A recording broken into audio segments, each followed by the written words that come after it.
വർഷം 1997. മണിരത്നത്തിൻ്റെ സംവിധാനത്തിൽ ഇരുവർ പുറത്തിറങ്ങുന്നു. സംഗീതം AR റഹ്മാൻ. തമിഴ് രാഷ്ട്രീയത്തിലെ മുടിചൂടാമന്നന്മാരായിരുന്ന MGRൻ്റെയും കരുണാനിധിയുടെയും രാഷ്ട്രീയ ജീവിതം പകർത്തിയ ചിത്രം.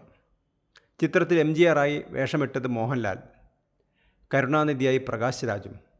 പ്രകാശ് രാജിന് മികച്ച സഹനടനുള്ള ദേശീയ അവാർഡും ചിത്രം നേടിക്കൊടുത്തു.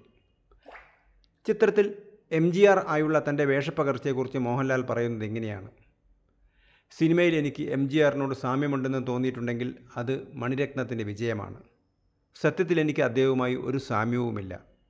MGRനെ പോലെ തൊപ്പിയും കൂളിംഗ് ഗ്ലാസൊന്നും വെച്ചല്ല ആ സിനിമ ചെയ്തത്. അങ്ങനെ ചെയ്തിരുന്നെങ്കിൽ അത് മിമിക്രി പോലെ ആയേനെ.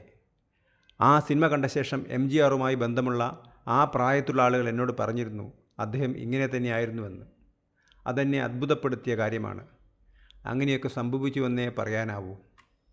ഞാൻ ഒരു പ്രാവശ്യം മാത്രമേ MGRനെ കണ്ടിട്ടുള്ളൂ എന്നും മോഹൻലാൽ പറയുന്നു.